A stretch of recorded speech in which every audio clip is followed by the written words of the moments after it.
Okay. So in today's class, we'll be discussing about the concept related to the fifth module. So today I'm starting the fifth module. So the fourth module is allotted as a fourth module. Only few concepts are there. We'll see about that later on. So the concepts related to the fifth module is designing with RTOS. Okay, RTOS means real-time operating system. So before actually going to the design of the real-time operating system, we shall understand what is meant by an operating system. Okay, and the basics related to operating systems. So the operating system acts as a bridge between the user applications or tasks and the underlying system resources through a set of functionalities and services. So what is an operating system? So you all know that the Windows is the well-known operating system that many of you people will be using, right? And for your phone, you require some type of an operating system. Few uses Android, few uses an Apple phone, and few uses Windows. So Windows phones are also available. So without an operating system, the services will not be available to the users. Okay, the underlying services will not be available for the users. So that's what they are telling. The operating system acts as a bridge between the applications or the tasks and the underlying system resources through a set of system functionalities and also the services. So how you are getting those services is, it is acting as a bridge, the operating system. So without Windows, you cannot access the services, or you cannot make use of the resources available in the system. So therefore the operating system acts as a bridge between what and what, between the user applications and the system resources. Okay, first try to understand the important terms. Okay, the operating system acts as a bridge between what and what. It acts as a bridge between the user applications and the system resources. So how it will be acting as a bridge? Through a system functionalities and services. Okay, so the operating system manages the system resources and makes them available to the user applications on a need basis. So what does the operating system does? It manages the system resources, whatever the resources that are available in the system. So we shall see what are all the services it will provide, what are all the resources are available. All those things we'll see we'll see in the further slides. So right now the operating system manages what? The system resources, like memory, or any other resources. Okay, the operating system manages the system resource and makes them available to the user on a need basis.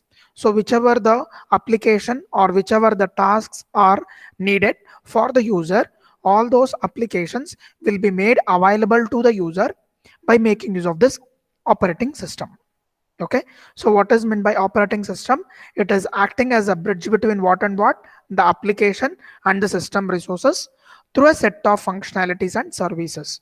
So the operating system manages the resources and makes them available to use to the user on a need basis.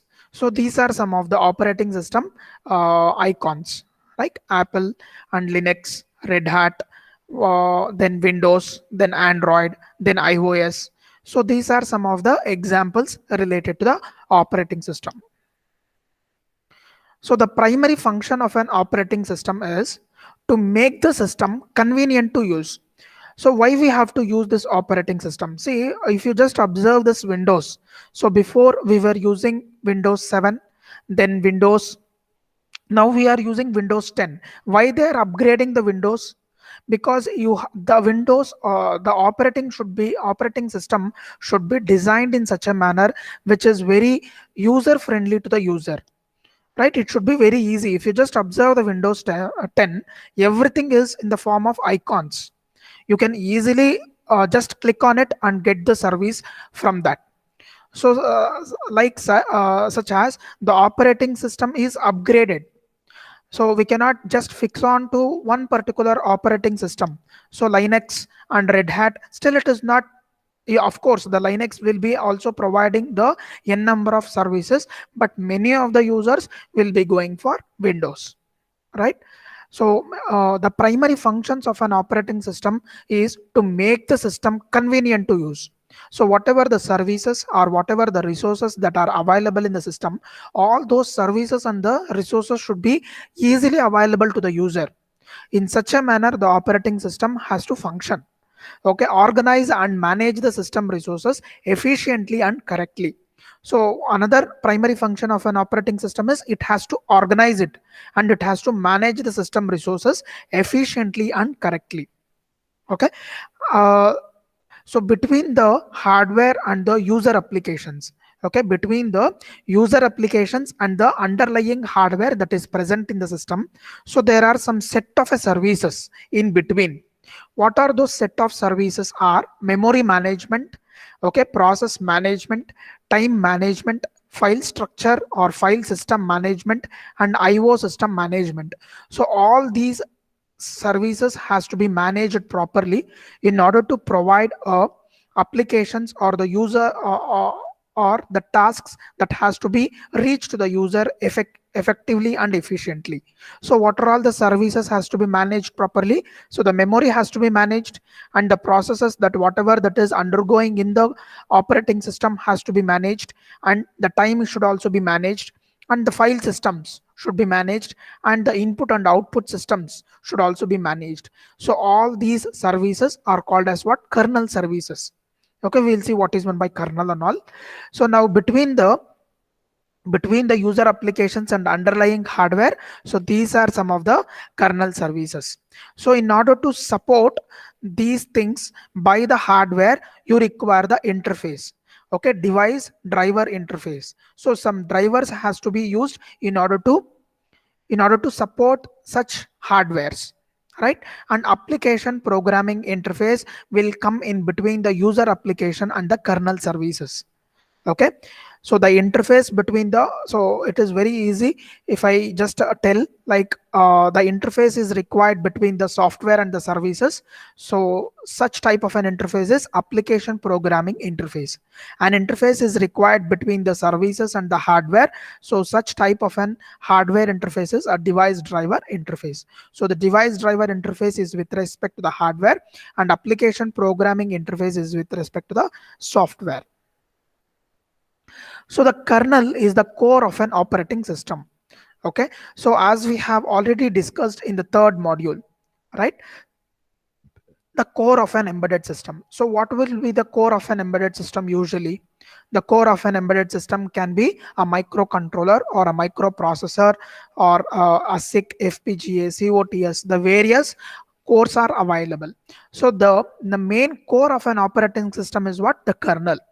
Okay, so what is the responsibility of this kernel, and what are all the functions that the kernel uh, takes what are all the functions that is taken care by the kernel? Or we'll just see now. So it is a responsible for managing the system resources and the communication among the hardware and other system services. So the kernel is responsible for managing the system resources and the communication among the hardware and other system services.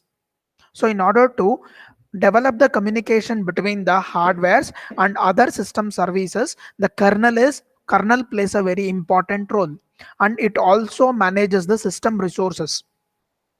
So kernel acts as the abstraction layer between the system resources and user applications. All of you following, right? Yes, sir. Kernel acts as a abstraction layer, okay, between the system resources and user applications. Kernel contains a set of libraries and services. For a general purpose operating system, the kernel contains the different services like. So what are all the services that the kernel contains? Is the process management and the memory management, the file system management, the IO system management, secondary storage management, protection, time management, and interrupt handling. So these are all the services that is being handled by the kernel. Okay, so in the memory itself there are two types: the primary memory management and the secondary memory management. And the files that are there inside uh, the internal files are also being managed by the kernel. and the systems related to the input and output devices are also being managed by the kernel, and the processes that whatever that is running in the system are also being managed by the kernel.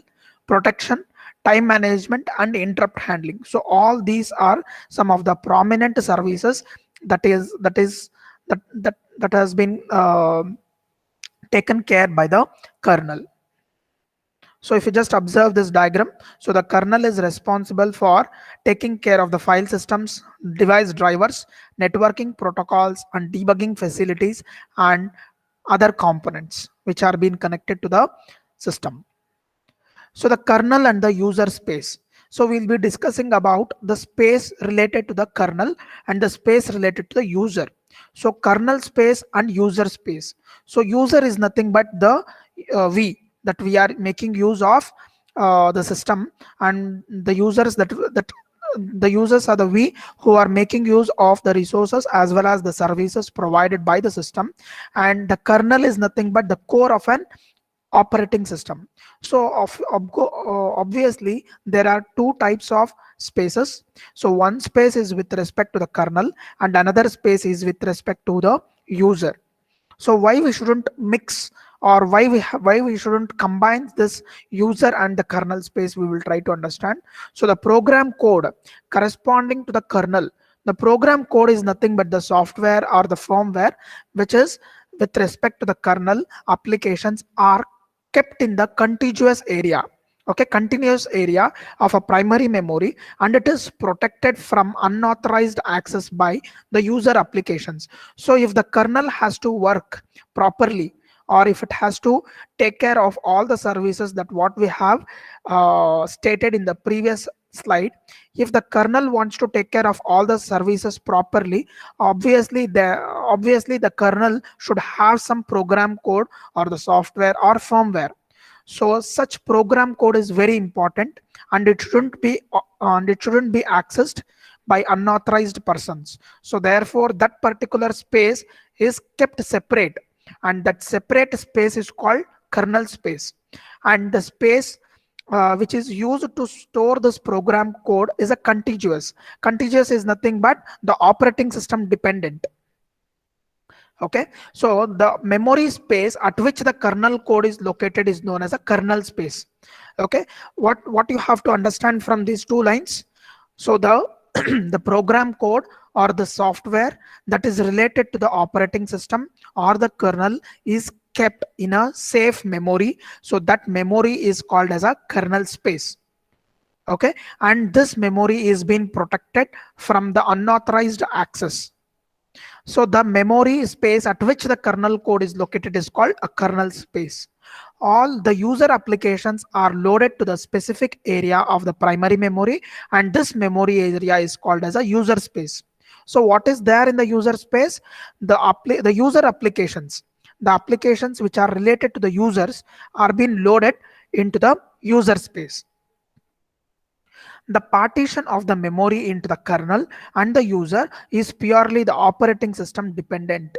So the partitions like that whatever we have made, right? So the kernel mode and the user space. So this kernel space and the user space partition, and whether we need to give more space for the kernel or more space for the user, it purely depends upon the operating system, what type of an operating system it has been used by the system. If we are using the Windows, then the kernel space and the user space may be different. If you are using the Linux, then the kernel space and the user space may be different.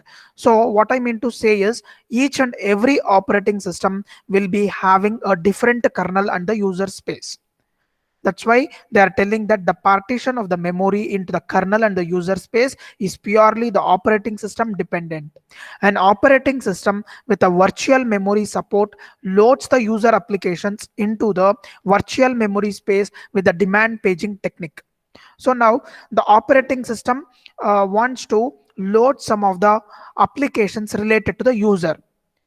If the operating system wants to load this application related to the user, it will be loading into the memory called a virtual memory by a technique called as a demand paging.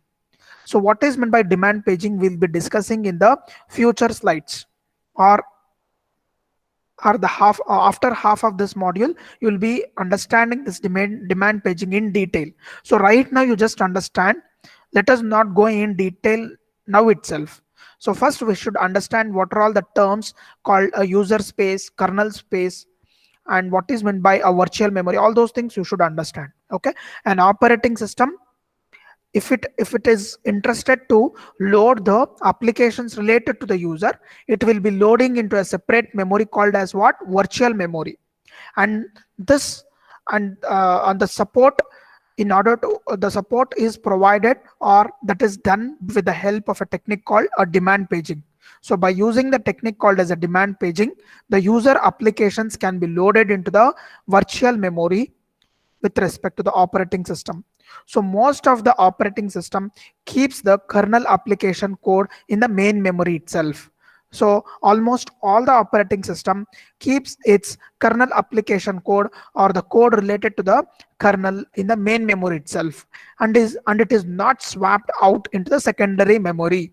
So at any time, right, at any time, this kernel application code will not be moved into the secondary memory. It will be always stored in the primary memory or the main memory. And coming to the types of a kernel, we have two types of kernel, that is a monolithic kernel as well as a microkernel.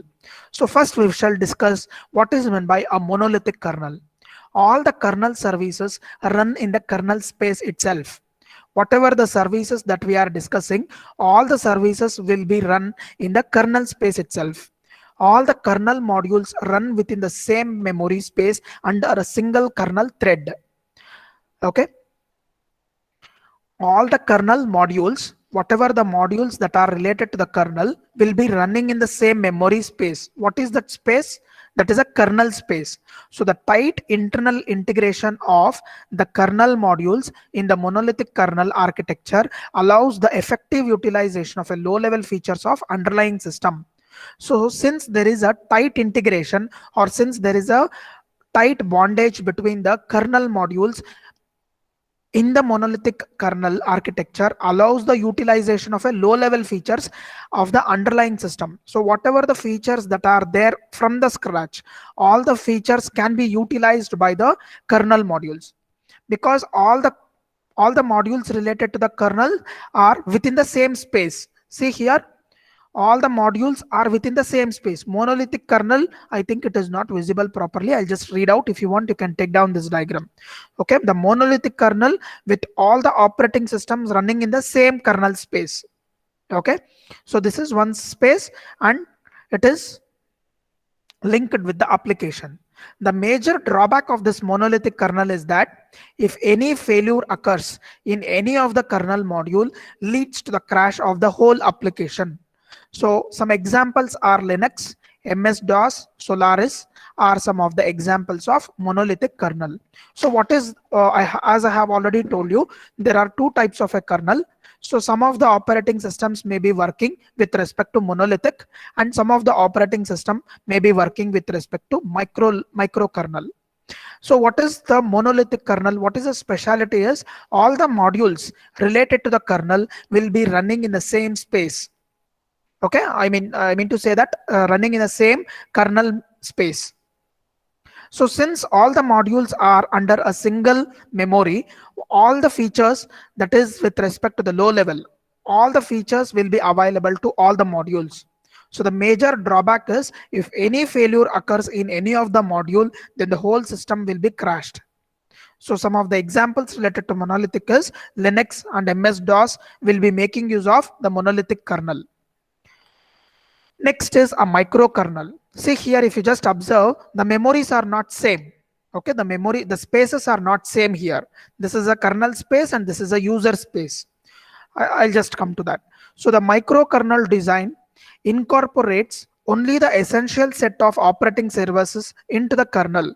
Here, as with respect to the monolithic kernel, in the monolithic kernel, we were keeping all the kernel modules under the single memory, that is a kernel space. But here it is not like that. In the microkernel, only the essential set of the services will be held in the kernel space. and the remaining will be held in the different space called as a user space. So that is what they are telling in the second line. The rest of the operating services are implemented in the programs known as a servers, which runs in the user space. See here, so whichever it is essential, only those essential services are kept in the kernel space, and the rest of the services, which are called as what, servers, are kept in the user space here. So the kernel design is highly modular, provides a operating system neutral abstraction. So the memory management, process management, timer systems, and interrupt handlers are some of the examples of essential services which forms the part of the microkernel.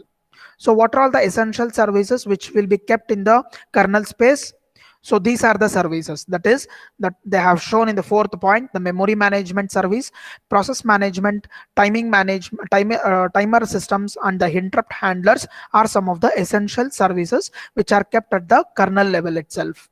So QNX, Minix 3 kernels are some of the examples that will be making use of the microkernel. Right? So if you just observe this diagram, so the microkernel with the essential services. Okay, I'm dictating whatever that is there in the diagram. I think it is not visible properly. Right? So the microkernel with essential services like the memory management, the process management, and timer systems is kept in the kernel space itself. So here comes the other services which is running in the user space. Okay, other services running in the user space, so which are also called as servers. So this is a user space and this is a kernel space. So the two separate spaces are there. So the essential services will be held in the kernel space itself, and other services which are called as a servers will be held in the user space. Right? Is there any doubt regarding the operating system, kernel, and the types of kernels like monolithic and microkernel? Is it clear for everyone? Yes, sir. So next, so now right now we have discussed the types of an kernel. Now we'll be discussing the types of an operating system. So generally we'll be discussing, we shall not go in depth. So depending upon the type of the kernel and the kernel services, purpose, and the type of a computing system where the operating system is deployed, and responsiveness to application, operating systems is classified into GPOS as well as RTOS. Okay, GPOS means the general purpose operating system, so that whatever we are using right now, like Windows, Linux, Red Hat, all these are the some of the examples related to the general purpose operating system. So another type is a real-time operating system, where the operating system will be working with respect to the time constraint.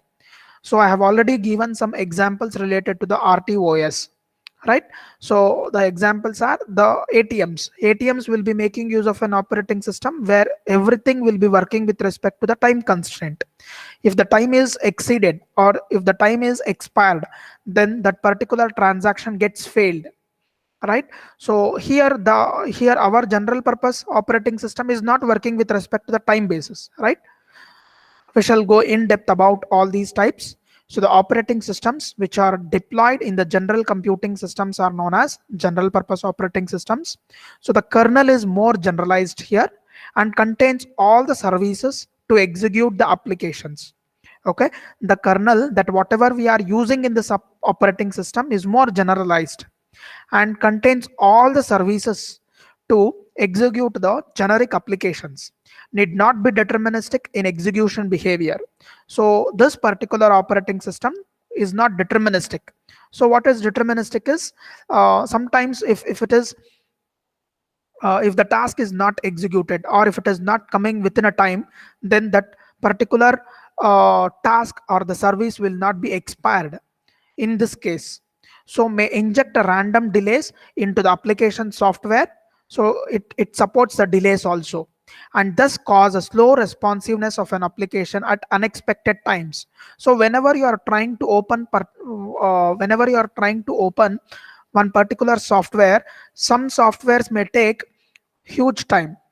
Right? Some softwares may take huge time for its for its to open, but some softwares will open very easily. right? For example, we have installed a PSpice in the operating system in the previous semester. So it takes time for loading. So that's what may inject a random delays into the software and thus cause a slow responsiveness. But if you just open an MS Word or MS Excel, it just opens within a seconds. But if you want to open a softwares like a PSpice or OrCAD, it takes time. So because the delays are introduced there. So why the delays are introduced? Because the code has to run internally. So usually deployed in computing systems where deterministic behavior is not an important criteria. So wherever the operating system is working with respect to if the operating system is working without taking the time constraint into the consideration, at that time you can use these type of an operating system. Okay, so that is what they're telling in this line. Usually deployed or usually used in the computing system where deterministic behavior is not an important criteria. Deterministic behavior means the fast response without a delay and getting the or getting the services within no time, right? It is working with respect to the time constraints, then we can call it as a deterministic. Here we are talking about non-deterministic. Okay, so the personal computers or desktop systems is a typical example of an system for a system where a GPOS are deployed. Windows XP, MS DOS are some of the examples of general purpose operating system, right? I hope you have just got an idea what is meant by an operating system and what is the kernel mean, what are the two difference between the monolithic and microkernel, and we have also discussed about a general purpose operating system. So now the real-time operating system, the operating systems which are deployed in the embedded systems demanding the real-time response. So these type of an operating systems, that is the RTOS, are deployed or it is used in the embedded systems where it is demanding the time. Okay, real-time response is required. So for such type of an embedded system, we cannot use the Windows or Linux or Red Hat. So other types of an operating systems are there. I'll just tell you what are all the examples related to the RTOS. So whichever the embedded system is seeking the response within no time, for such type of an embedded systems, you have to use the operating systems like RTOS. So the deterministic in execution behavior consumes only known amount of a time for kernel applications. So it is deterministic. It is expecting the deterministic behavior. So it has to give the response within no time, right? It shouldn't introduce any delays in opening the service or in opening any of the softwares. So implements scheduling policies for executing the highest priority or the application always. So some scheduling policies are there. Whenever two or more services are required to be opened at a single time, it will be using the scheduling policies. Okay, we will be discussing about the scheduling policies also in the later on slides. So it will be implementing what? It will be implementing the scheduling policies in order to execute the highest priority task. So when this priority, when this scheduling policies comes into the picture is whenever 3 or 4 tasks wants to be executed in a single time, it will be always checking the priority, which task is having most priority. So for such task, the scheduling policies will help and it will make the task and will that particular task will be getting executed first. So implements the policies and the rules concerning the time critical allocation of a system resources. So here in this particular operating system, we are talking about the policies and we are talking about the priority and we are talking also about the rules. So some of the examples related to the RTOS is the Windows CE, QNX, VxWorks, Micro C, Operating System 2 are some of the examples related to the operating system. Okay, so what we have discussed with respect to the GPOS and RTOS. So in GPOS, I can just say wherever there is no deterministic behavior, I can directly go to the usage of real-time, general purpose operating system.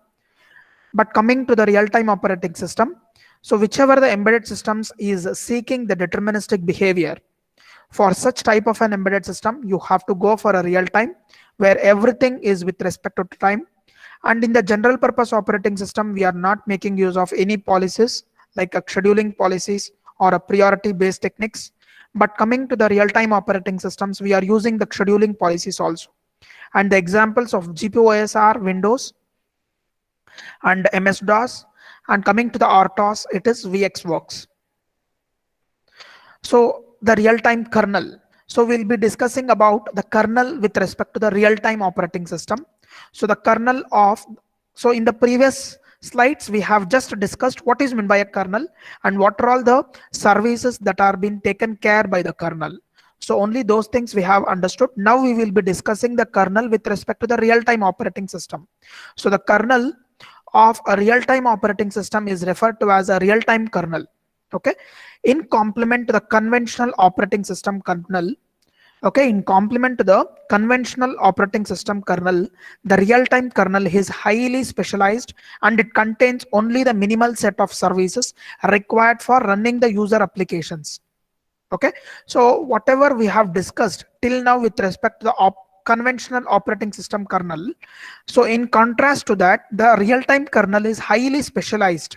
Okay, and it contains only minimal set of services. Why it contains only minimal set of services? Because everything should run with respect to the time. If huge number of services are there with respect to the kernel, then obviously it takes more time, or obviously it takes more delays.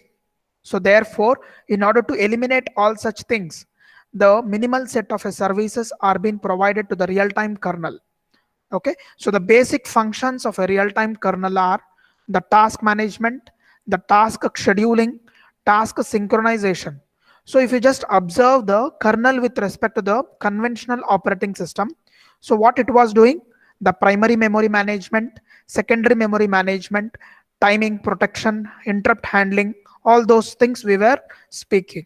But here we are just taking more time for managing the task and for scheduling and for synchronization of the task, and error or exception handling, memory management, interrupt handling, and time management. So some detailed management or some detailed functions are being taken care by this real-time kernel, because it has to provide the response within no time. So therefore, it will be performing the management with respect to the task, scheduling with respect to task, synchronization with respect to task, and error and exception handling. So whenever the error occurs, it has to handle it. It shouldn't get stuck there itself, because it is operating with respect to time constraint. And it also manages the memory. And whenever the interrupt is arised, at that time also it has to handle the interrupts. And of course, it has to manage the time. Very important thing, right? So I hope you have understood what are all the concepts that we have discussed today. Yes, sir.